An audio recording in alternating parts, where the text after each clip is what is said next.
شما الان باید داشته باشید دیگه صفحه من. خیلی خوب. این اکانتی پلاسه یک وبسایت رندوم وردپرسی اصلا صرفا یه سند باکس برای ما بخوایم تمرین بکنیم روش. میخوایم که بیایم ببینیم که اصلا روی یک وبسایت وردپرسی چطوری ما با دیتا لیر کار بکنیم، چطوری دیتا رو بفرستیم توی آنالیتیکس. این کلا فضای این شکلیه. خب برای این من صرفا اومدم اینجا باز کردم وبسایت رو و این همین اکستنشنی که اون طرف رو دیجیکالا داشتیم رو اینجا آوردم که خب شما دوباره اه، ندارید سفر رو، چون که من این تایر رو بعد این تایر اسکرینش بکنم برای اینکه داشته باشید اون اه، پلاگین من. خیلی خوب. الان پلاگین من الان اومدم وارد یک وبسایتی شدم. مثلا مهم نیستش یعنی شما تو هر وبسایتی میتونید برید پلاگین رو بگیرید، چون این وبسایتی که بر خودمونه و الان میتونیم بریم پلاگین روش نصب بکنیم. من بر همین این وبسایت رو آوردم، هیچ دلیل دیگه ای هم نداره، چون که اون اکانت آنالیتیکس که میخواستیم داشته باشیم پریده و وجود نداره. خب وقتی که یک صفحه لود بشه، یعنی وبسایت ما لود بشه، این پلاگینه به همون دیتایی که در واقع ارسال شده و تا اون لحظه به صورت دیتا لیر ارسال شده اگر باشه رو به همون ایونتاش رو میده. تا اینجا لود بشه من میام پلاگیناش هم بیارم، اون پلاگینی که استفاده کردیم برای این کار رو یه محصولم اینجا باز کنم که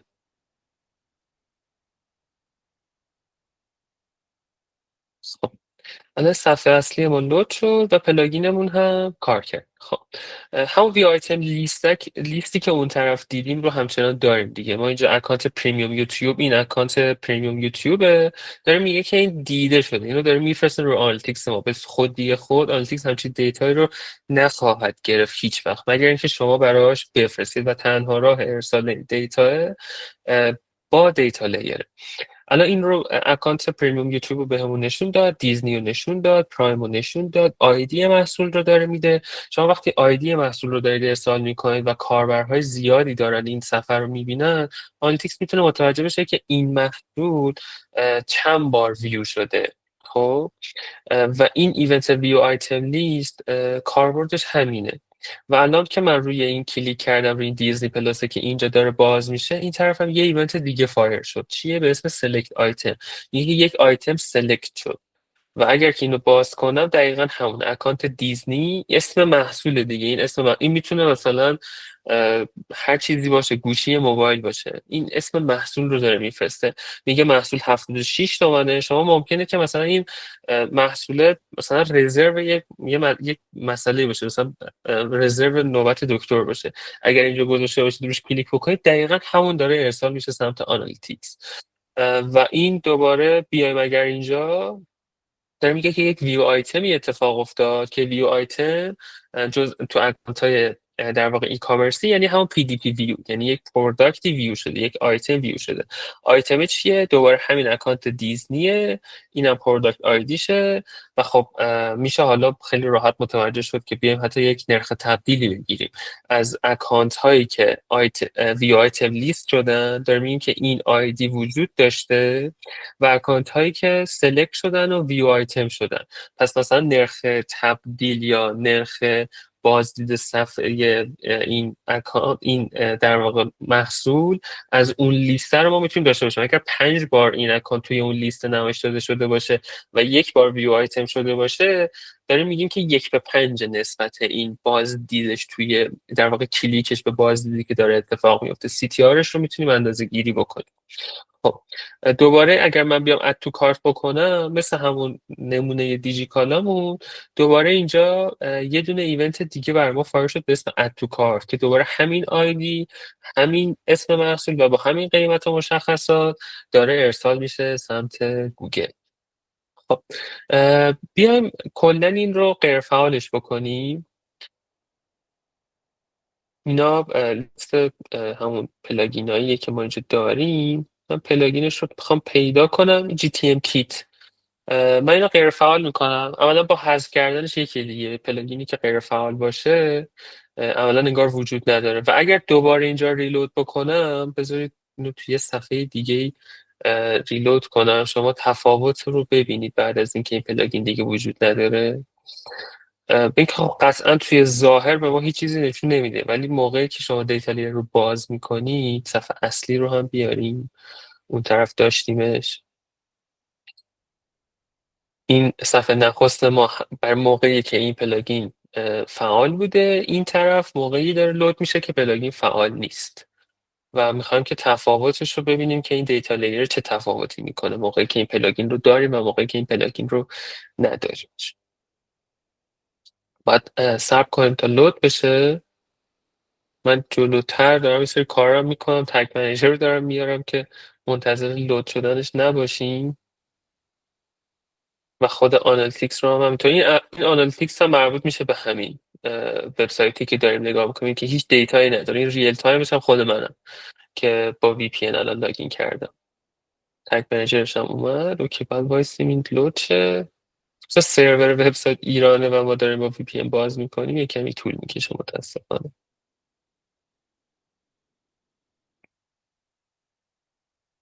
من اگر اینجا بتونم دیباگ ویو هم بگیرم اتفاق خوبیه.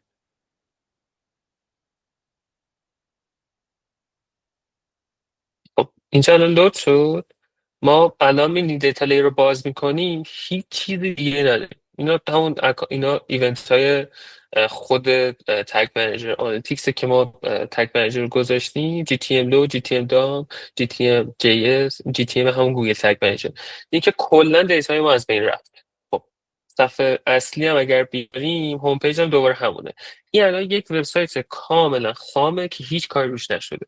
ما میخوایم بریم که این پلاگین رو نصب کنیم و دیتا رو ارسال کنیم، دیتا رو با تگ منیجر بگیریم و بفرستیم روی آنالیتیکس.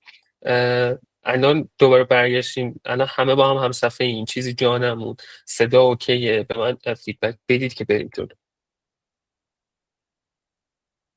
خیلی هم خوب. فکر میکنم که این مشکل اینترنت درست شده ایشالله. خب الان داریم یک وبسایت وردپرسی رو نگاه میکنیم. بعد از این میریم سراغ کدنویسی اختصاصی. خب ما برمیگردیم این پلاگین هم که در واقع بخوایم پیداش بکنیم، GTM کیت رو سرچ کنیم، احتمالا بله توی خود مخزن وردپرس هستش GTM کیت و همین رو اگر که احتمالا با وردپرس کار کرده باشی تو افزوده ها، یا اگر که زبانتون انگلیسه تو پلاگینز اد نیو پلاگین که بزنید اینجا توی مخزن وردپرس شما همین کلش رو بردارید، ولی اگر که احتمالا جی تی ام کیت خالی رو بزنید میاد، کلش هم بزنید که باید بیاد دیگه نتایج جستجو. خب اونایی که ندارید اینا پلاگینه. اونایی که پلاگینه که ندارید همه مکنون نصب نمایید میاره، ولی چون من دارم میگه فعال کن و خب من فعالش میکنم. یه فعال کردن کلیک میکنم و این میره که دوباره اکتیوش بکنه. موقعی که اکتیو بشه دوباره به همون حالتی برمیگرده که بود، ولی با یک تفاوت. من قبلا ستاپ کردم، باید بیایم ستاپش رو هم از اول با هم انجام بدیم. شما به این پایین اضافه شد. من خود تنظیمات پلاگین رو باز میکنم. یه نکته که هستش اینه که از اینجا به بعد تمرین شما میشه. یعنی ما یه سری ایونت ها رو به عنوان تسک میذاریم، اون گروه بندیه رو انجام میدیم و شما با وبسایتی که من بهتون میدم میاید این اینتگریشن ها رو انجام میدید. پس پلاگین رو اول نصب میکنید، اسمش هم که GTM کیته و بعد از اینکه نصب کردید اتفاقی که میفته اینه که به شما میگه که کانتینر آیدی رو باید بزنید. شما این رو اکتیو نمیبینید اون موقع که میخواید این تمرین رو انجام بدید. برای همین من میام اینجا ادیت کانتینر رو میزنم. پس چی شدش؟ من بعد از اینکه نصب کردم اومدم توی تب جنرال و اینجا کانتینر آیدی که داره میده من قبلا گذاشتم دیگه. خب این کانتینر آیدی، این کانتینر آیدیه که من اینجا اکانتش رو قبلا ساختم و شما دوباره میاد روی اکانت تگ منیجرتون این GTM و این آیدی رو برمیدارید، میایید اینجا ادیت کانتینر میزنید و اینجا این رو پیستش میکنید و همین اولی رو اینجا کانتینر کد رو فعال میکنید، دومی رو فعال نمیکنید، میاید پایین و این به صورت کلی در واقع غیر فعاله. اینم غیر فعال بذارید بمونه. و اینجا هم داره میگه که دیتای کیو ارسال نکنم. مدیر کل، نویسنده، اینا رولاییه که خود وردپرس داره. اینا رو هم دقیقا بدون اینکه دست بزنید همین شکلی میمونه. نو دیلی و بادی تگ. موقعی که سیوش بکنید اولا اینجا اتفاقی نمیفته، ولی خب برای شما فعال میشه این در واقع تگ منیجرتون. خب یه داشبورد داره که اینجا بودیم، نوتیفایر کاری نداریم. در واقع با این اینتگریشن کار داریم. ووکامرس اینتگریشن در واقع اون کاریه که ما باید انجام بدیم، ولی این آرتیکلشه.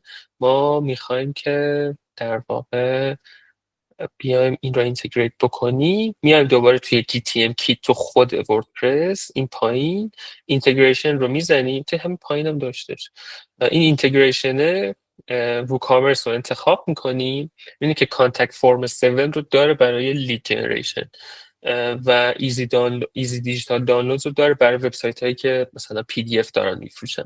ولی ما با ووکامرس کار داریم. ما ای کامرس رو میخوایم الان در واقع بریم ستاپ کنیم. ستاپ اینتگریشن رو که بزنید این خب قطعا غیر فعال. شما اینو فعالش میکنید. بعد میگه که بیسیک سیتینگز میخواد بدونه که برند اون محصول چیه. و چون این فارسی برای ما اینو فارسی داره میاد، میگه که دسته‌بندی محصول قطعا نه، ما محصول برند رو انتخاب میکنیم که میشه برند اون محصولی که داره اد تو کارت میشه، داره پرچس میخوره، داره اتفاقات این شکلی براش میفته. و SKU رو instead of ID میتونیم ارسال بکنیم، باید تستش بکنیم. اینم نکتهش اینه که در واقع ما اد تو کارت که میکنیم این آیدی محصول میشه این، و این آیدی توی ووکامرس تعریف شده و این باید ثابت باشه، نباید چون به محض اینکه من الان این رو خاموش کنم دیگه از SKU استفاده نکنه، از آیدی استفاده بکنه، اون محصول دیگه شناسایی نمیشه. پس میذارم روشن باشه. SKU رو میفرستم. یوزر دیتا رو هم میفرستم. یوزر دیتا شما خاموشه، روشنش بکنید. موقع که دارید پرچیز میکنید دیتای یوزر مثل آیدیش و تمام موارد این شکلی ارسال میشه. با این کاری نداریم. و ایونت کاستومایزیشن دوباره شما ویو آیتم لیست، ویو آیتم، شیپینگ اینفو برای وبسایت هایی که در واقع ارسال دارن.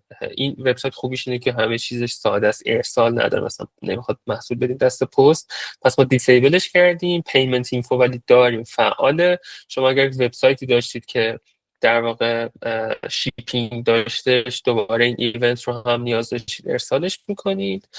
و اینا هیچ چیزی نداره، همه اینها خاموشه. سیو رو میزنید و الان خب برای من اتفاق جدیدی نمیافته، ولی شما وقتی این کار رو بکنی تازه ببینید این همون صفحه‌ایه که ما دیتا لیر نداشتیم، ولی اگر که ریلودش بکنی اتفاقی که میفته اینه که الان ایونت دیتا لیر ارسال میشه. هوم پیجمون رو هم ریلودش بکنیم. اینا رو من میبندم. خب این قدم یکمون برای پیاده سازی در واقع دیتا لیره و اطلاعات ای کامرسی مونه.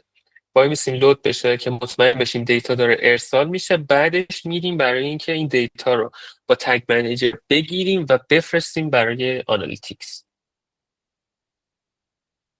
وقتی هم که تمام این کار رو کردیم، بعد یه مدت اکانت آنالیتیکس رو دقیقا میشه مثل اون اکانت دمویی که با هم دیدیم و دیتا های خیلی به درد بخور و جذاب بهمون میده. از کمپینامون، از یوزرامون، از همه چیز بهمون دیتا میده.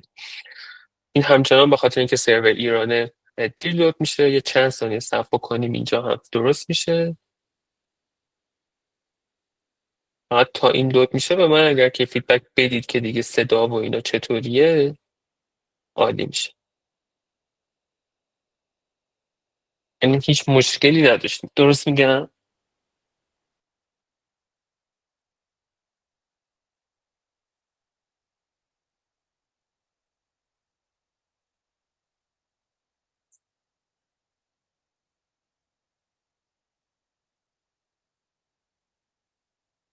خب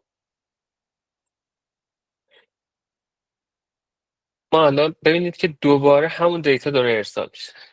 دیتا دوباره ارسال شد. ویو آیتم لیست فرستاد، ولی قبلش ویو آیتم رو فرستاد. یعنی ویو آیتم اتفاق افتاد. ویو آیتم تو ادبیات ما توی این موضوع اینه که اینو من ببندم، اینه که در واقع دیتا داره دیتای پروداکت داره، همون ویو آیتمه، اون محصولمون داره ارسال میشه، محصولمون بازدید داشته، پس یک ایونت ویو آیتم داره ارسال میشه. این آیتم منظورش همون محصول است که خب چیه، اکانت دیزنیه، دوباره آیدیش همونه، تغییر نکرد و دیتایی از این جنس. و آیتم کتگوریش هم استریم فیلمه. مثلا الان دیزنیه، یه اکانت دیگه مثلا ممکنه که اینجا ببینید این استریم فیلم رو تو یه دونه لایه، یه صف در واقع کاتگوری داشتش، اینو براش فرستاد. صفحه اصلی هم دوباره همون ایونت ها رو داریم میگیریم. وی آیتم نداریم، وی آیتم لیست داریم که همون محصولاتی که توی لیست های پایین هستش رو داره ارسال میشه. این وی آیتم لیست و دقیق نیستش، ولی خب به هر حال شما اگر نیاز داشتید پیاده سازیش بکنید. من تا حالا به کارم نیومده. من افتادم به سبد خرید میزنم، میخوام برم که یه خرید واقعی رو انجام بدم و امیدوارم که چون وی پی ان دارم مشکلی پیش نیاد. چون این کار طول میکشه، اول ایونت ها رو بگیریم روی تگ منیجر، بعد بریم این خرید رو انجام بدیم. هر استپش به خاطر سرعت لود خود وبسایت داره طول میکشه. خب ببینید به صورت کلی این تگ منیجر بچه اوکی، من الان دارم میرم با تگ منیجر دیتا رو بگیرم. شما این طرف هیچ سوالی ندارید؟ فضای خود دیتا لیر پلاگینه، هیچ سوالی نیست؟ ادامه بدیم؟ اگه که سوالی هستش بپرسید، چون همه این کارها رو خودتون باید انجام بدید برای اینکه بتونید پیاده سازی کنید این مراحل رو. خب تگ منیجر هم ببینید کلا دو تا تگ داره. یکیش GA4 که آنالیتیکس ستاپ شده اینجا، یکیش هم یک تانت اسکریپته که یک تانت میتونه تپسل باشه، میتونه تگ گوگل ادز باشه، میتونه تمام تگای دیگه اینجا باشه. کلا اکانت ما خیلی اکانت خامیه، ما هیچ کار خاصی اینجا نکردیم. این تریگر هم احتمالا باید یکی یا دو تا باشه دیگه. وقتی که دو تا تگ داریم شکل عجیبی تریگر نداریم که لود نمیشه.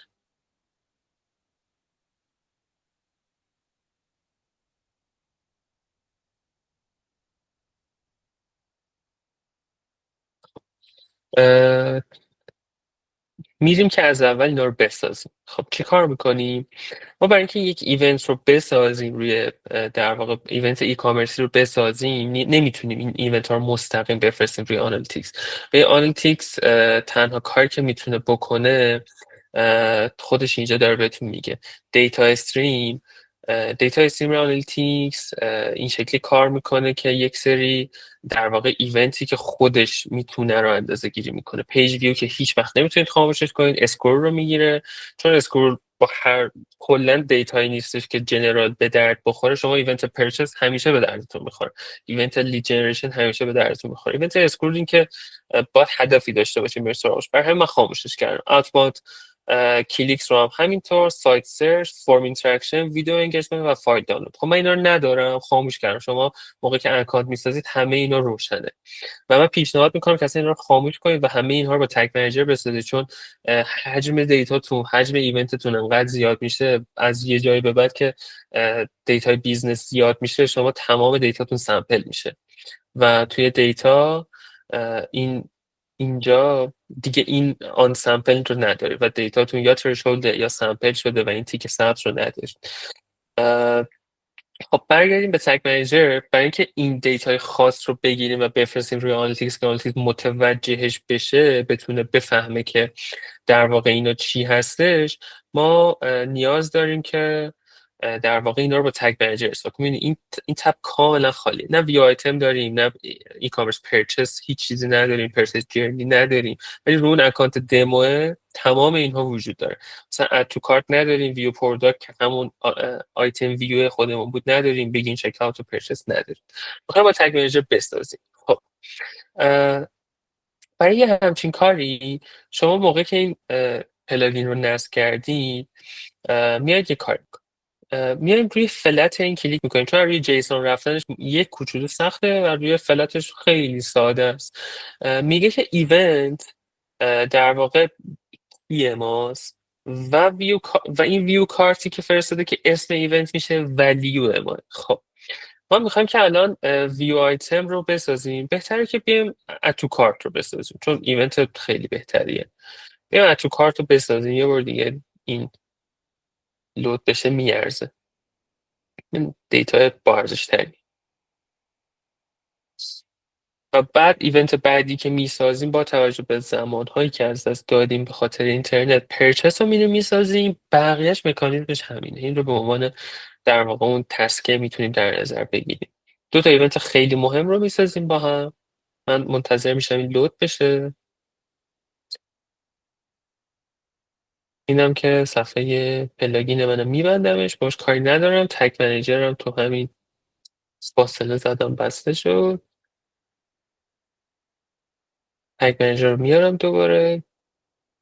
کانتینرم لود میشه. اینجا هم داره لود میشه. میام اول سراغ تریگر و اولین تریگرم رو میسازم. خب دوباره فرض بر اینه که ما با تگ منیجر و آنالیتیکس آشناییم دیگه. میام تریگرم رو اینجا اکانت کاملا خامه. تریگرم رو انتخاب میکنم از جنس کاستوم ایونت و این میگه که موقعی که این ایونت نیم رو داشتیم این در واقع تریگر فایر شدن اون تگ ما میشه. خب قطعا اسمش اد تو کارت دیگه. من اینجا می نویسم. خب لود شدش. بذارید طبق همین بریم جلو. الان اد تو کارت اتفاق افتاد. فلت رو که بزنم الان این ایونت من اون طرف مثلا بگین چکت بود ولیو ایونت. الان ولیو ایونت اد تو کارته. من این اد تو کارت رو بر میدارم از اینجا. کپی که میزنم الان دارم کپی میکنم شما متوجه نمیشید. کپی رو که بزنم این اد تو کارت کپی میشه. میام اینجا اد تو کارت رو میذارم و میگم که روی تمامشون هیچ محدودیتی هم نمیذارم. اسم گذاری میکنم. من اینو قراردادی خودم GA4 و اد تو کارت میشه تریگر من. خب پس هر موقع که از این به بعد این ایونت با این اسم در واقع فایر شد و اومدش پوش شدش در واقع آن تگ منیجر هم متوجهش میشه همونطور که این پلاگین فهمیده و تگ فایر میشه. چه تگی فایر میشه؟ باید بریم یه تگ جدید بسازیم. خب تریگری که قبلا ساختیم رو میاریم میذاریم اینجا. میگیم که تریگر این تگ اد تو کارته و خب تگی که میخوایم بسازیم قطعا GA4 ایونت رو انتخاب میکنیم.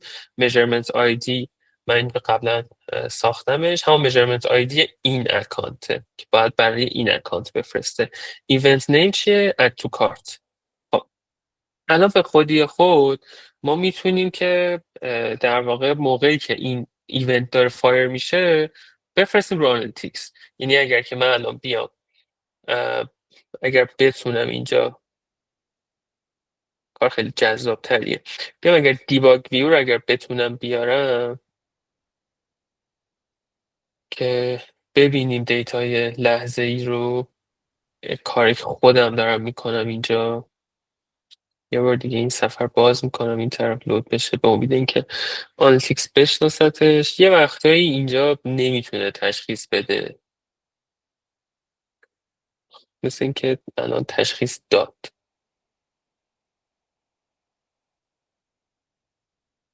ولی این تایم فریم خیلی دلیلی برای اینکه بشناسه ما رو نیست. اینجا اگر منو بفهمه که من اومدم عالی میشه چون میخوام که تفاوت یک ایونت خالی با یک ایونتی که پارامتر داره رو اینجا کاملا ببینید. میتونیم یه کار بکنیم. میتونیم رو سیوش کنیم. بیایم یه پریویو بگیریم. از دیباگ ویو خود تگ منیجر استفاده کنیم. خب من اینو بیام این طرف قطعا باید بشناسه دیگه.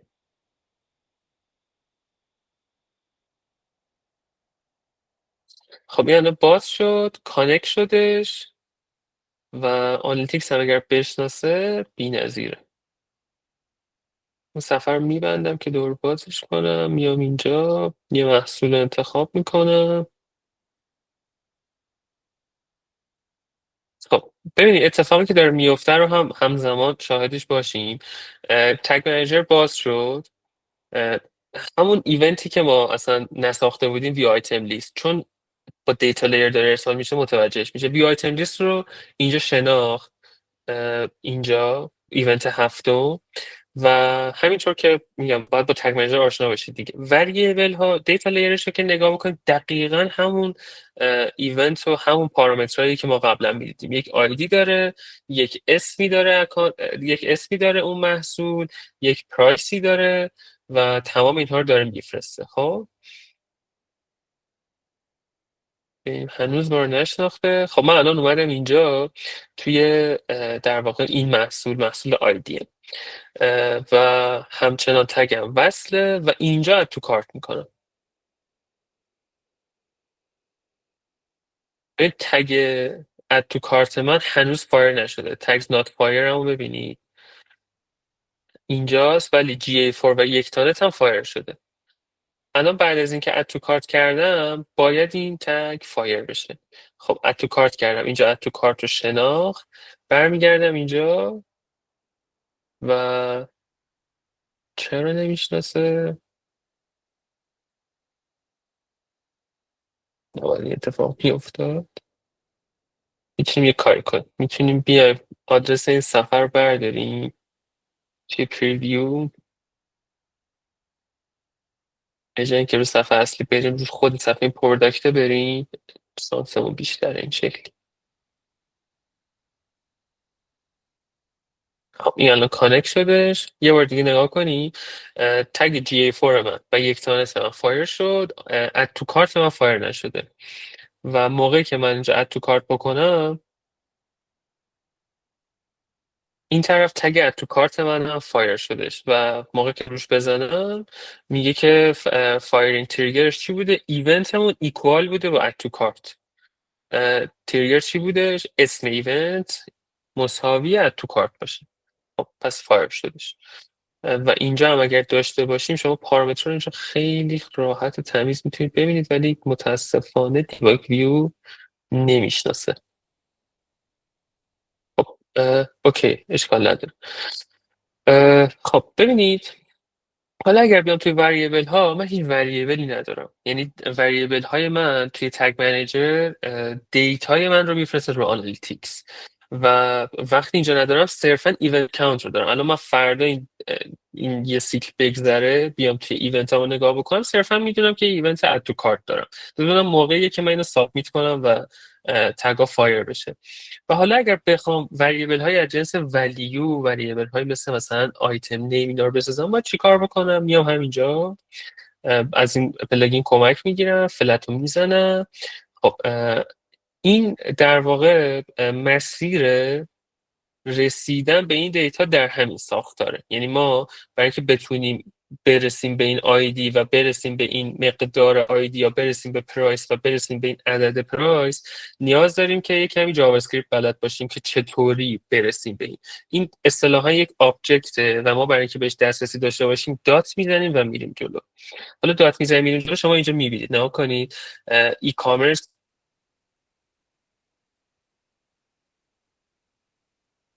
دات کوارنسی میرسه به آتی ای کامرس و به ولیو میتونیم برسیم. اگر بخوایم با آیتمز برسیم چطور؟ آیتمز رو بیشتر باشه دیگه، یعنی ای کامرس دات آیتمز بعد صفر که توی ایندکس صفر یعنی اولی میشه و پرایس در نهایت میرسه به این پرایسه. این که ما نمیخوایم خودمون رو درگیر این موضوع بکنیم و خود این مسئله یک موضوعی که چند ساعت میتونه کورس باشه، یک مینی کورس باشه که شما یاد بگیرید که چطور این اتفاق انجام میشه، پس صرفا میایم این دیتا لیر چکر رو نصب میکنیم، میایم توی قسمت فلت و اونایی که میخوایم رو برمیداریم. من الان ای کامرس دات ولیو رو میخوام بدونم که ایونت اد تو کارت من در واقع ولیوش چی بوده. این رو کپی میکنم و میام اینجا، میام توی وریبل ها، باید یک وریبلی بسازم. وریبل ها محل نگهداری دیتای منه و یک نیو میزنم از توی وریبل ها دیتا لیر وریبل رو انتخاب میکنم و موقع که انتخابش کردم اینجا همون مقدار میزنم. از این به بعد ای کامرس داد ولیو مساوی ولیویی که اونجا اد تو کارت پرچیز شده و اینجا بر نامگذاری GA4 دیتا لیر ولیبل رو من میذارم و ای کامرس دات ولیو رو انتخاب میکنم. من چند تا رو پشت سر هم سریع انجام میدم و تو این فاصله این IRT چون نمیشناسم من یه تریک دیگه ای رو باید بزنیم اینجا و بهتون میگم چی. خب میام وریبل بعدی رو انتخاب میکنم، دوباره از جنس دیتا لیر اینجا دارم این سری آیتم رو میگیرم، دوباره میزنم این اسم گذاری وریبل برای راحت تر پیدا کردنش این توی مکانیزم ما میش تاثیر نداره. صرفا شما بعدا میدونید که این وریبلی که ساختید برای جی 4 از جنس دیتا لیر ولیه داره و چیزی که داره بهش اشاره میکنه اینجا ولیه، اینجا آیتمه. میرم وریبل بعدی، دوباره برمیگردم تو اد تو کارت و اینجا چون آیدی و آیدی من یکیه باش کاری ندارم، میام سراغ نیم اون در واقع محصولی که اد شده، اینجا دوباره اینو میذارم، دوباره مثل قبل. در همین حین اگر سوالی هستش یا مشکلی از جنس صدا و اینا هستش بگید لطفا، من سفر رو ندارم. میتونید وایس رو باز کنید و بگید.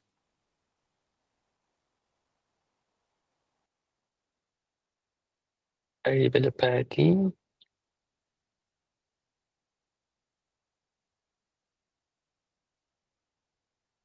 خب پرایس هم گذاشتم، یکی دیگه بذاریم فعلا برای این مرحله کفایت میکنه. بعدی چیه؟ میخوام کتگوری رو هم بفرستم.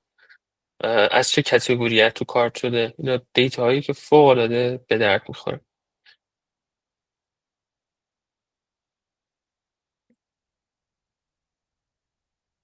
کتگوری رو هم گذاشتم. دیگه چی به درد ما میتونه بخوره؟ کتگوری که گذاشتیم، کوانتیتی هم خوبه که چند تا موقع که تو کارت شده چند بار اون محصول خریداری شده. میتونه مثلا یه بار تو کارت باشه ولی 3 بار مثلا یا 2 بار سفارش بده.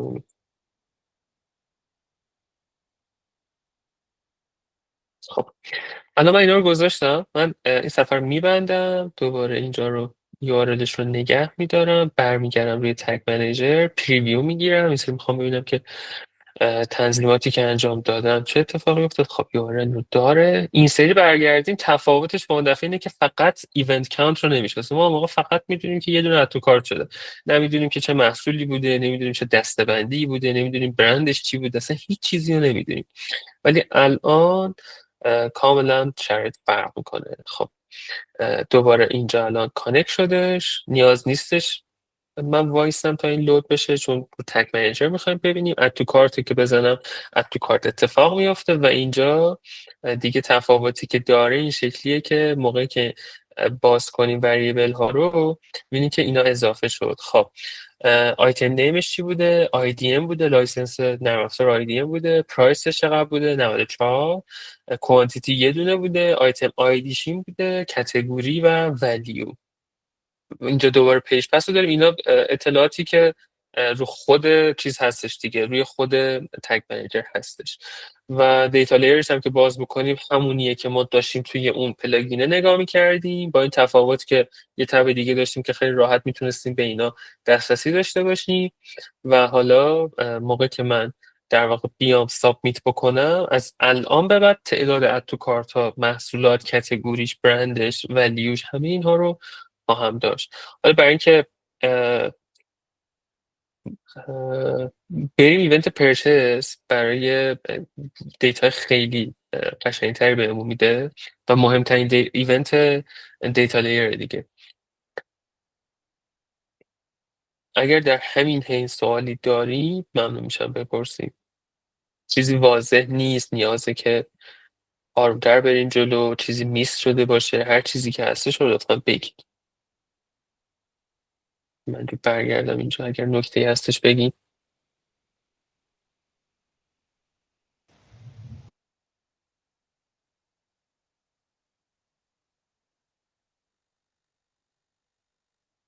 اوکی. من میخوام یه دونه خرید واقعی انجام بدم و برم رو درگاه پرداخت و بیام. این همچنان با ما هست و خب ببینید الان بیگین چک‌آوت ارسال شده ولی چون ما هیچ وریبلی نداریم اینجا چیزی ازش نداریم. البته که یه نکته هم هستش، ببین یه سری از مقادیر اینجا بر ما ثابته. یعنی اکانت دیزنی توی بیگین چک‌آوت بوده، کاتگوریش چیه؟ استریم فیلمه. ولیو چقدر بوده؟ مثلا 308,000 تومنه، 3 میلیونه. دوباره یه ایونت بگین چکاوت دیگه اتفاق افتاده. چرا؟ چون ما اون رو پاک کردیم دیگه. الان فقط آمازون پرایم مونده. یعنی فقط آمازون پرایم، چون توی در واقع چکاوت ما هستش و قبل یا ریموو فرام کارت شده، ایونت یه بگین چکاوت دیگه ارسال شده و فقط این آخریه وجود داره. خب من یه لحظه میرم، همینجا هستیم ولی پرداخت میکنم برمیگردم میرم روی. من امیدوارم که با وی پی ان مشکلی پیش نیاد. برم رو شاپرک پرداخت کنم بیام.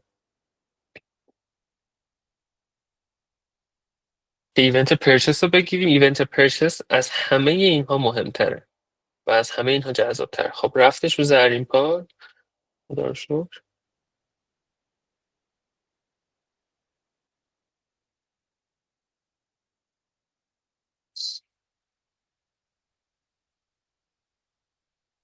شاید فکر کنم نیاز شه که وی پی ان رو قطع کنم، چون خیلی داره دیلود میشه. کلا مشکل اینترنت دیگه نداشتیم، درست میگم؟ الان صدا اوکی، دیلی نداریم، همه چیز اوکیه. اوکی مرسی، عالی. خب من این لحظه وی پی رو قطع میکنم. شاید یه لحظه قطع شم برای شما، ولی خب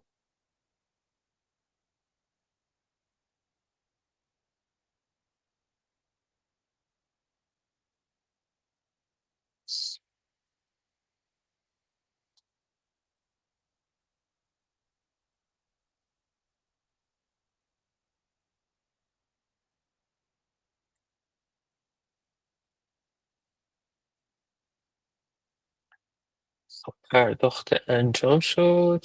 من دوباره چون اون طرف رو تگ منیجر هستیم وی پی رو باید وصل کنم.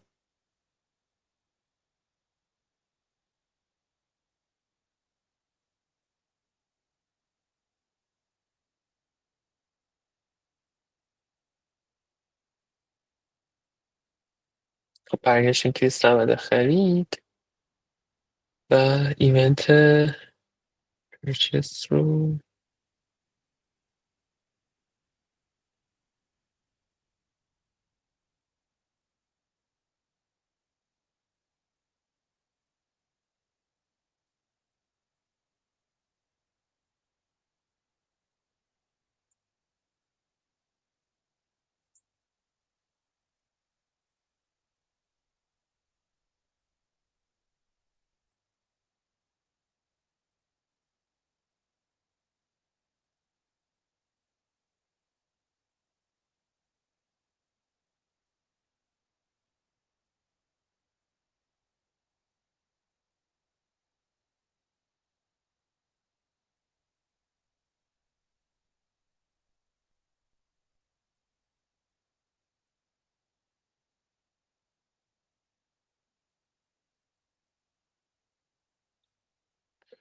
من دوباره صفحه رو شیر کنم. ما خریدمون انجام شد، منتظریم که خب به شکل عجیبی برگشت اینجا و ایونت پرچس رو به همون نداد. یه بار دیگه باید برم خرید رو انجام بدم. نمیدونم چرا این اتفاق افتاد. باید میرفتش روی تانکیو پیج، نباید میومد اینجا. خب من دوباره باید وی پی رو قطع کنم و اجازه بدید که دوباره صفحه‌مو ببندم.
درست شد این دفعه. باگ احتمالا خود وردپرس بود. خب ما موقعی که برمیگردیم باید بریم همچین صفحه ای اصطلاحا تانکیو پیج مواجه بشیم دیگه. نباید ما موقع توی سواد خرید رفته بودم و چون توی سواد خرید رفته بودم ایونت ویو کارت رو داشت بهم نشون میداد، ولی اینجا ایونت پرچیز فایر شد. خب ببین خیلی جذابه این ایونت، خیلی جذابه. ترانزکشن آیدی رو برام فرستاده، ببینید 105 015. اگر که URL رو نگاه بکنی، میتونم زوم کنم؟ نه URL نمیتونه زوم شه. 105 015. خب دوباره چی داریم ازش؟ تکس نداریم، شیپینگ نداریم، کوارنسی درسته، آیدی محصول درسته، خود محصول کلا درسته، اینو قبلا هم داشتیم، یه دونه کوانتیتیش بوده. و حالا دیتای کاستومر، آیدی کاستومر، خب چون خودم ادمینم خودم ساختم آیدیم یکه و آیدی که داره الان برای آنالیتیکس ارسال میشه از اینجا به بعد میخوایم بسازیمش یک خواهد بود. اوردر کاونت 11 تا اوردر من داشتم. این الان ما روی خود وردپرس با همین پلاگین فوق العاده دیتای خوبی میتونیم داشته باشیم. اوردر کانت من 11 بوده. خب این شکلی برای تست و اینا اوردر زیاد ثبت کردم. بعد توتال اسپنته چقدر بوده؟ تومنه دیگه، مثلا 20 میلیون اگر اشتباه نکنم، آره 20 میلیون و 871,500 تومان توتال اسپنت من بوده. حالا شما این به چه درد شما میخوره؟ توتال اسپنت در واقع شما میتونید الان وقتی که آیدی رو دارید میفرستید و اینکه آنالیتیکس خواهد داشت که ولیو ها رو با آیدی ست میکنه، ولیو های پرچس ها رو، و خب توتال اسپنت رو خودش میتونه بفهم. شما هم اینجا دارید مثل دیجیکالا، شما میتونید بیاید یه سری آدینس بسازید بر اساس مثلا مقدار خرید دسته‌بندی کنید، تعداد خرید دسته‌بندی کنید و این LTV رو داره به ما میده توی چه بازه زمانی. کاربر آیدی X مشتری ما بوده، توتال اسپندش انقدر بوده، با یه دونه دایمنشن دیگه که زمان میشه که این کاربر و این مشتری چه مدت با ما همراه بوده، در واقع LTV در میاد. توتال اسپند رو داریم، تعداد اوردرها رو داریم، AOV در میاد. و حالا شاید فکر بکنیم که پر کاستومر این اصلا بر ما معنا نداره و به درد نمیخوره، ولی نکته چیه؟ نکته اینه که ما ایونت پرچس رو میتونیم بیایم با سورس و مدیوم دیتاش رو بگیریم. یعنی میتونیم بگیم که از سورس مثلا تپسل، از سورس یکتانت، از سورس گوگل اد، از سورس تلگرام اد، کدوم اینا AOVش بیشتر بوده، کدومش LTVش بیشتر بوده، کدوم کمپین من AOV بیشتری داشته. مثلا اگر من کمپین رفتم همه اومدن محصول 70,000 تومانی از من خریدن که از این 70,000 تومان 10,000 تومان سود بوده و از اون طرف رفتم 40,000 تومان تک من بوده برای اینکه کاستومر رو بیارم، 30,000 تومان تو ضررم. اگر این دیتا رو داشته باشم توی تایم فریم زمانی میتونم متوجه بشم که LTV که کاربر داره آیا کمپین رو مثبت میکنه یا نه. این صرفا یک ROI محاسبه کردن به درد ما نمیخوره توی رول پرفورمنس مارکتر دیگه. ما داریم دیتای کاربر رو میبینیم، دیتای کاربرها جمع این معنیش میشه دیتای کمپین. اون کمپین ککش رو داریم، LTVش رو داریم، AOVش رو داریم و بر اساس این میتونیم تصمیم بگیریم که این کمپینر ضرر میده، سودده، چقدر ادامهش بدیم. و فرست نیم و لست نیم منو فرستاده. این بیلینگ فرست نیم و کمپانی و آدرس و اینا دیتاهایی که از شما احتمالا از وبسایت وردپرس خرید بکنید اینا رو می‌نویسید دیگه، چون اینجا آدرس در واقع دیتای تحویل گیرنده نداریم چون پستی وجود نداره، اینا خالیه. دوباره بیلینگ کانتری آر همون ایران و استیت تهران. شما الان بر اساس استیت یا بر اساس همون استان میتونید رو لوکر یک گزارش خیلی تمیز داشته باشید پر کمپین، ببینید که با چه کمپین هایی از چه استان های یوزر اکوزیشنتون بوده. اگر که بیزنس جهانی بود میتونید که بر اساس کشور ببینید، این رو میتونید بر اساس شهر ببینید دیگه. دیتاهایی مثل ایمیل و شماره موبایل من هم اینجا هست، ولی نکته ای که داره اینه که شما نباید این دیتا رو سمت آنالیتیکس بفرستید. ما یوزر آیدی هم که سمت آنالیتیکس میفرستیم با این شرطی که اون یوزر آیدی هیچ جوره معنادار نباشه، از این جنس که کاربر بتونه متوجه بشه، در واقع معنادار باشه که بتونیم به کاربر برسیم، انونیموس باشه. اینجا الان آیدی من یک بود، یک میتونه هر کسی باشه، هیچ معنایی نداره، نه میلاد توشه، نه نصیری، نه ایمیل هم هست، نه شماره هم هست. و این نکته که دوباره خیلی مهمه که اینجا داشته باشید اینه که اگر که دیتا کاربر رو بفرستید رو آنالیتیکس، اکانتتون بند میشه. خیلی ساده، چون وایلیشن در واقع ترم اف سرویس و کاندیشن خود گوگل آنالیتیکس میگه که شما فقط میتونی یوزر آیدی رو بر من بفرستید. درسته که ما میدونیم اون یوزر آیدی شمارش چیه، آدرس ایمیلش چیه، کجا داره زندگی میکنه، حتی آی پیش چیه. و این نکته اینه که شما نباید اینو پابلیک بکنید. مثلا کار خوبی هم نیستش دیگه. من الان فرض کنید که مثلا دارم توی این بیزنس کار میکنم، شماره موبایل و ایمیل رو ارسال میکنم رو آنالیتیکس، بعد دیتا یوزر خیلی مهمه. من از این شرکت میرم، یه نفر دیگه میاد، هر کسی که به آنالیتیکس دسترسی داشته باشه دیتابیس یوزر رو داره. کار خیلی خطرناکیه، جدا از اینکه اکانتتون بند میشه و کاندیشن رو دارید نقض میکنید، شروط استفاده از ابزار رو دارید نقض میکنید، کار درستی هم نیستش و اصلا شما نیاز ندارید بهش. واقعا نیاز نخواهید داشت، میتونید از روش های دیگه به این برسید. خب حالا مثل همون اکانت قبلی، مثل همون مورد قبلی، ما باید یه کاری بکنیم، اونم اینه که بیایم ایونتش رو بسازیم، ایونت پرچس رو بسازیم دیگه. اینجا پرچس رو میتونیم پیدا کنیم، نه اینجا هیچ وقت نیومده. اوکی، ایونت پرچس رو بسازیم. خیلی مهمه که این سفر نبندیم، برگردیم تو پرچس، دوباره برای بار دوم داریم میریم یک ایونت دیتا لیری بسازیم و با تگ منیجر دیتا رو بگیریم و بفرستیم روی آنالیتیکس. خب ایونت اسمش پرچسه، همونطور که میدونید میریم این سری میریم رو خود تگ، از تو خود تگ هم به تگ دسترسی داریم.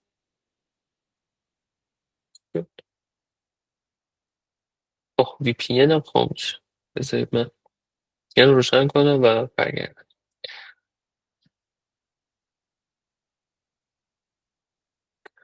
داستانی شده به خدا.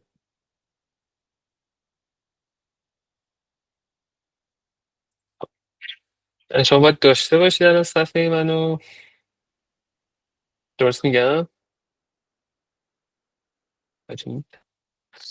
بله مرسی. بچه یه فیدبک هم بدید.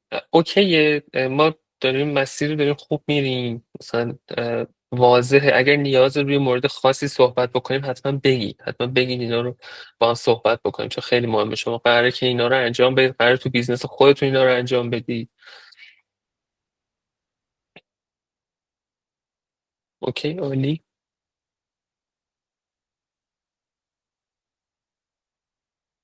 خب.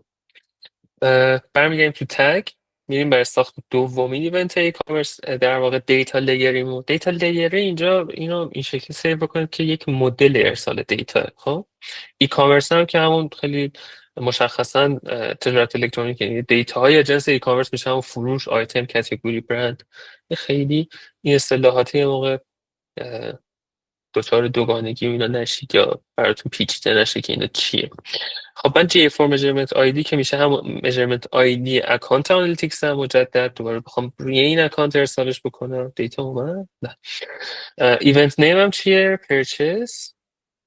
و قبلش بریم تریگر بسازیم. تریگر نباشه اصلا فایر نمیشه، فایر نشه دیتا اصطلاحا پوش نمیشه به سمت آنالیتیکس. ایونت نیم و پرچسه، اسمش هم من میتونم GA4-purchase. اینو به جز منم هر کسی دیگه بیاد اینو ببینه متوجه میشه که این تگ و تریگر چیه. GA4 purchase. کلا نامگذاری های استاندارد این شکلی فوق العاده توصیه میشه. و خب ایونت ما به ایونت پارامتر اون نرسیدیم، اینجا من اضافهش میکنم. با اینکه ما آمدیم برای اصطلاحاً این اد تو کارت بود ساختیم، آره وریبل ساختیم، ولی چون اینا رو به آنالیتیکس ارسال نمی‌کنیم اون متوجه نمیشه. اجازه بدید من از اینو اینجا سیوش کنم، برمیگردیم دوباره روی این. یه چیزی اینجا من جا انداختم که خیلی مهمه. شما باید برگردید روی ایونت. ببین درسته که ایونت این الان ایونت دیگه پایین تریگر، ایونتی که دارید میفرستید اسمش اد تو کارته و اونم داره متوجه میشه، ولی ایونت پارامتر خیلی چیز مهمیه. ایونت پارامتر تمام این پارامترها که میشه شامل در واقع کی و ولیو. کی میشه همون نگه دارنده، مثل خود در واقع مثلا این مثلا میگم ولیو تشابه اسم پیدا میکنه، مثلا این آیتمز ای ماست، ولیوش چیه اینجا؟ آیتم این لایسنس ما دانلود نرم افزار آیدی. خب اینا رو باید بفرستید روی آنالیتیکس و برای اینکه این کار رو بکنی دوباره میام اد تو کارت رو باز میکنید. اینو ما دفعه قبل انجام میدادیم و روی ایونت کلیک میکنی.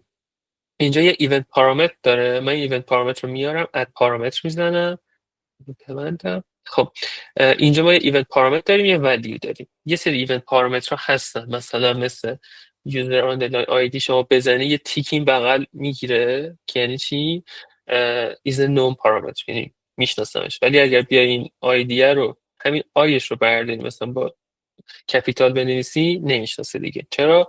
چون این یوزر آیدی معنا داره برای آنالیتیکس و میدونه که این ولیویی که اینجا مثلا 3333 یوزر آیدیه. این یوزر آیدی منه دیگه. من یوزر آیدیم 1 بود. خب پس این باید ولیو در پارامتر درستی ارسال بشه. اونایی هم که یه سری کاستومه و اصطلاحا من در آوردیه نمیفهمه و این تیکر نمیگیره. حالا میریم پرش بکنیم. چیا داشتیم ما؟ از همین بالا شروع کنیم. خب در واقع این آیتم آیدیم و آیتم نیم رو باید برگردونیم بهش. آیتم نیم رو برمیگردیم دوباره تیک میگیره. ببینیم میتونیم پیدا کنیم لیستشون رو. فکر کنم اینجا بتونیم داشته باشیمشون. اینکه چطوری الان به اینجا رسیدم بهتون میگم. از تو کارت رو باز کنم. شما بزنید recommended event. نه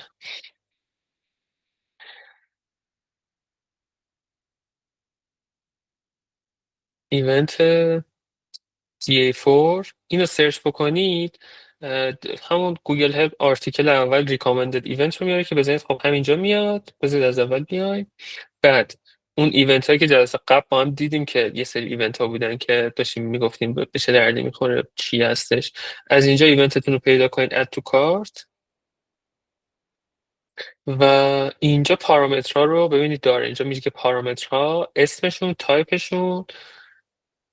خب این نیم آیتم آیدی رو باید همین شکلی وارد کنیم. اگر که آیدی آیتممونه آیتم هم به معنای همون محصول دیگه باید این شکلی واردش بکنیم. برمیگردیم روی تگ منیجر آیتم نیم. خب من نیم رو دارم میزنم. حالا این آیدی نیم رو ما بذارید از همینجا مثلا نقض نشه. آیتم نیم رو برمیداریم اینجا فرض کنید خالی پیستش میکنیم.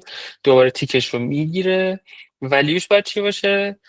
اینجا اسم گذاری که گفتم مهمه اینجا به درد میخوره. آیتم نیم. آیتم نیمی که من داشتم میگرفتم اینجا برای این ارسال میشه. آیتم نیم صفر آیتم آندرلاین نیم لایسنس مادام العمر. الان روی ایونت اد تو کارت پارامتری وجود داره به اسم آیتم نیم که اسمش همون در واقع آیتمی که اد تو کارت شده. محصول ما اینجا چیه؟ لایسنس ما. میتونه 3 4 باشه میتونه آیفون 16 باشه میتونه فلش مموری باشه اصلا مهم نیست. هر سری که این تگ فایر بشه این اون آیتم نیم داینامیکه. بریم مثلا ما محصول اچ بی او داشتیم دیگه مثلا یا اسپاتیفای اکانت اسپاتیفای داریم. اکانت اینجا اگر رو اکانت اسپاتیفای تو کارت بشه اینجا به جای لایسنس مادام العمر آیدی اون نوشته اکانت اسپاتیفای و توی آیتم نیم همون قرار میگیره. بعدی چیه؟ پرایس. ما اینجا برمیگردیم دوباره روی داکیومنت میبینیم که پرایس کیه و همونو برمی‌داریم بریم. خب خود پرایسه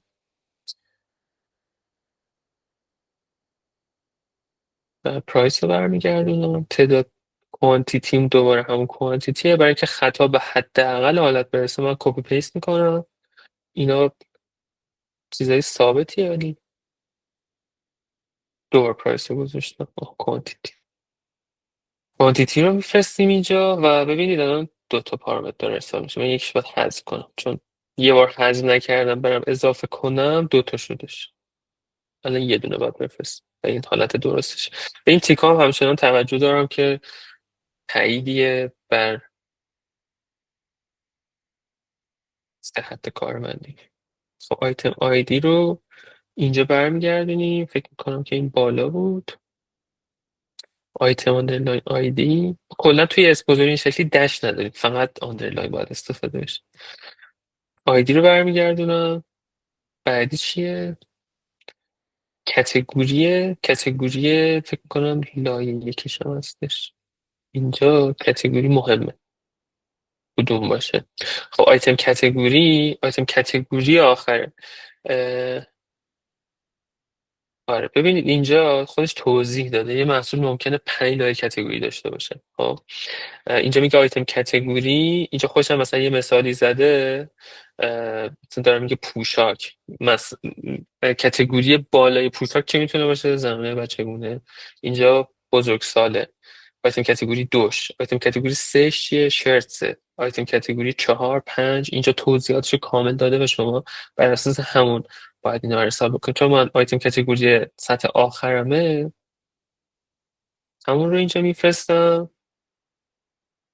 و وریبلم کتگوری میذارم. خب الان من تمام ایونت هایی که اینجا ساخته بودم رو الان دارم ارسال میکنم. و یه نکته هم بین تفاوت بین پرایس هستش و ولیو. پرایس در اسکوپ آیتمه، ولیو در اسکوپ ایونته. توضیحش میشه این شکلی که اد تو کارت یک ولیوی داره، مثلا ولیوش اینجا 30 یورو یا $30 USD دلاره. خب ولی ممکنه که این $30 تشکیل شده از 2 تا آیتم $15 باشه. پس ولیو برای اد تو کارت $30 ارزشش بوده، ارزش محصولاتی که تو اد تو کارت اتفاق افتاده بوده. و تو اسکوپ آیتم ها که ما داریم میگیم آیتم مثلا اکانت قانونی اسپاتیفای یکیش $15، یه دونه اکانت اسپاتیفای مثلا آمازون اونم $15. پس ما باید 2 تا آیتم بفرستیم و این پرایس فرقش اینجا همینه. اینجا می‌بینی 10. خیلی این نکته خیلی مهمیه. پرایس آیتم 10 ولی 3 تا داره ارسال میشه، یعنی کوانتیتی 3 تا، پس میشه $30 و ولیو ما میشه $30. اوکی بودین یا بیشتر توضیح بدمش؟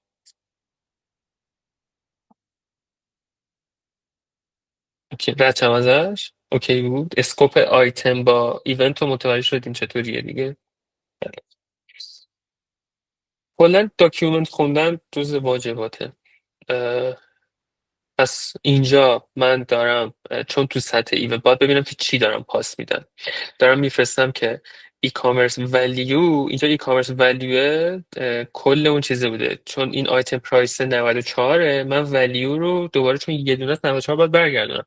ولی 2 تا پارامتر اینجوری نیست که چون جفتش یکیه دیگه با اون یکی کاری نداشته باشیم. میگردم دنبال این چی بود؟ ولیو رو برمیدارم میارم اینجا، اضافهش میکنم و وریبلش هم میشه همین ولیو. اگر کوانتیتیم 2 تا بود این 30 بود. 2 تا پرایس 30 داشتم یه ولیو 60. خب پارامترها ساختم. الان این ایونت من این پارامترها داره. این پارامترها هم از این به بعد به GA4 ارسال میشه. سیو که بزنم این چند فرق کرد. الان دفعه قبلی این شکلی بود هیچ چیزی نداشت. الان ایونت شامل پارامتر ای کامرسیه که میشه آیتم نیم، پرایس، کوانتیتی، آیتم آیدی، آیتم کتگوری و ولیو. حالا برمیگردم رو پرچس میخوام این کار رو بکنم. ما یک رو وقت داریم، میذارم رو دور تون یه تیکه رو. خب پرچس رو کلا هیچیش رو نساختیم درسته؟ خیلی خب ایونت نیم اون پرچس. پارامترها رو شروع میکنم به ساختن. از همینجا میتونم وریبل بسازم دیگه، نمیرم تو وریبل ها بعد بیام این طرف. نکته که هستش اینه که اینا پرچس رو اینجا فایر نداریم. اوکی میایم از اینجا استفاده میکنیم. خب ایونت رو اسمش پرچس ساختیم. ترانزکشن آیدی رو در واقع خود ولیو رو برمیداریم، ببخشید کی رو برمیداریم و میگیم که ایونت پارامتر ترانزکشن آیدی. خب اینو باید این طرف بذاریم. نکتهش اینه که باید به وریبل بسازیم براش. دیتا لیر وریبل نیمش میشه این. اسم گذاری همچنان پایبند باشیم. خب من اینجا گذاشتم و همینطور که حدس میزنید اگر اینو بذاریم اینجا باید درست بشه. ببینید گرفت تایید من، ولی بذارید طبق خود اینجا میام ایونت پرچس رو پیدا میکنم، میزنم روش، ایونت پرچس برام باز میشه. پارامترهاش رو میارم دوباره و دوباره اینجا همون رو دارم. ما تو اسکوپ ایونت ولیو داریم، تو اسکوپ آیتم پرایس داریم. اینجا دوباره پرایسش فرق میکنه. میبینی پرایسش 10، 3 تاه که خب 3 تا 10 تا ولیو $30 رو داره برامون تشکیل میده.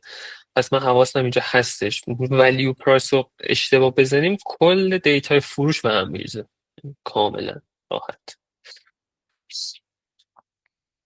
خب پرچس رو دوباره باز میکنم، ولیو رو میارم، ولیو رو از قبل ساختم. ای کامرس داد ولیو هم هستش، میبینی که دوباره تغییر نکرده، همون صرفا میارم اینجا میگم که ولیو تیکمو میگیره، میام از اینجا دوباره ولیو رو پیدا میکنم، ای کامرس داد ولیو. این اسم اینجا بهتون کمک میکنه که جدا از اینکه هر کسی به این صفحه نگاه کنه متوجه بشه، خیلی راحت پیدا کنیم. من تکس رو میذارم برای اینکه ای کامرس ها خب تکس رو دارن دیگه. تکس هم اینجا بزنید، تکس دارتش، ولی خب قرار نیستش روی این وبسایت هیچ وقت تکسی ارسال بشه قطعا.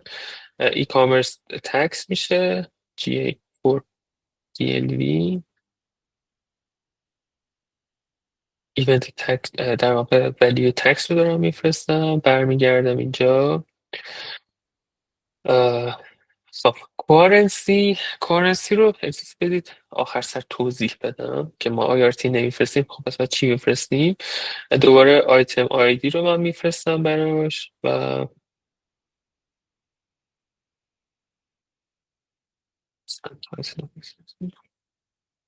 اول ببینم که اینو دارم. بله، اگر که من اینجا ببینید برای که دوپلیکیت نشه اومدم پرچس رو باز کردم، این آیتم آیدی رو کپی کردم، اومدم روی تگ منیجر سرچش کردم و چون همون شکلی ذخیره میکنم که اسم گذاری میکنم دیگه نمیسازمش، همینو میذارم اینجا و صرفا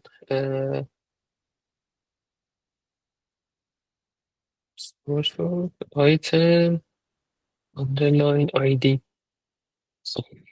ایونت در واقع کی پارامتر بعدی چیه؟ آیتم نیم منه، دوباره سرچش میکنم وجود داره، آیتم نیم رو میذارم، میرم بعدی. خب کوارسی هم دوباره همون بعدا بهش میپردازیم. اینجا پرایس رو داریم، پرایس رو میارم،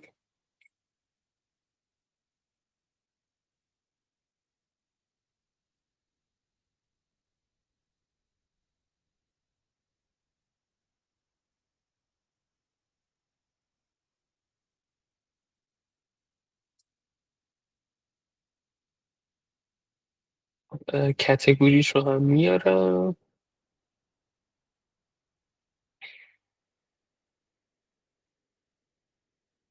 آیتم کتگوری. من این طرف خودم دارم می‌نویسم به خاطر اینکه تایم نداریم، یعنی داریم با آخر 2 ساعتمون نزدیک میشیم و حواسم هستش که این تیکر رو بگیره. حتما روی داکیومنت بردارید که خطایی پیش نیاد. کلا هم GA4 این شکلیه که یه روز باید وایسید و تو اون یه روز دیتا خراب بره کل دیتاتون رو درگیر میکنه دیگه، همیشه اون دیتا هستش. کتگوری رو فرستادیم، وریانت رو من اینجا نمیفرستم چون اینا اختصاصی و تخصصیه. من یوزر آیدی هم میفرستم اینجا. اینجا میشه یوزر آیدی و یک بار باید ایجادش بکنیم چون هیچ وقت نساخته بودیمش قبلا و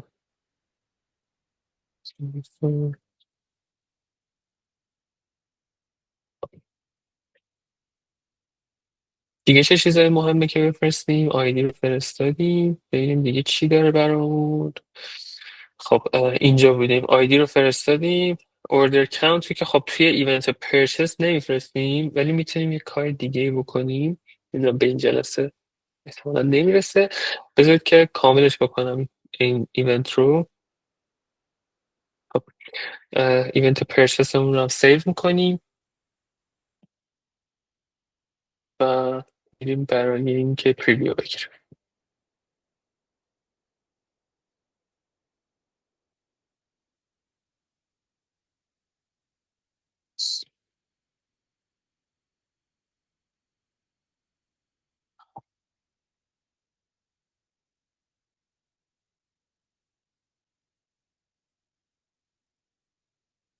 اوکی الان وصل شد. من میخوام یه کاری رو امتحان کنم برای اینکه نریم رو تاپک برگردیم. میخوام دیتا فیک بفرستم براش. این رو بعدا توضیح میدیم. دیتا layer dot push. اگر ارور نگیرم من اینو ببینید این طرف نه. اوکی کلا من هیچی ندارم دیگه. یه پرچس دارم یه اد تو کارت. خب من اگر این رو اینتر کنم فرستاده شد و ایونت پرچس من فایر شد. چون همه این اتفاق روی کنسول داره اتفاق میفته و قطعا برای موضوعات پیچیده تر میریم سراغ کنسول و اینها. من VPN قطع نکردم، نرفتم، نیومدم. این ایونت رو همون کاریو کردم که اگر که از روی درگاه پرداخت برمیگشتم اتفاق میافتاد. کار پیچیده انجام ندادم.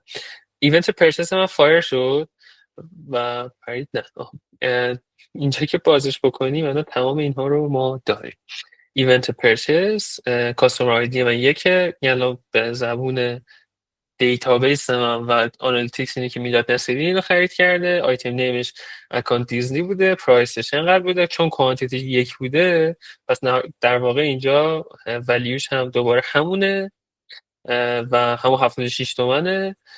ترانزکشن آیدی 10515 بوده. آیتمزش آیتم آیدی این بوده و کتگوری هم این مورد بوده.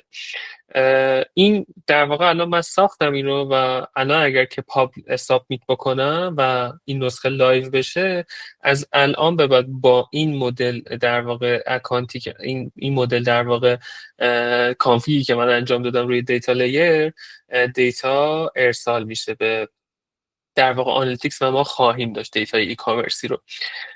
اینجا موضوعمون تموم میشه. من برنامه زمان بندی این شکلی بودش که روی CMS اختصاصی هم میرسیم ولی نرسیدیم متاسفانه.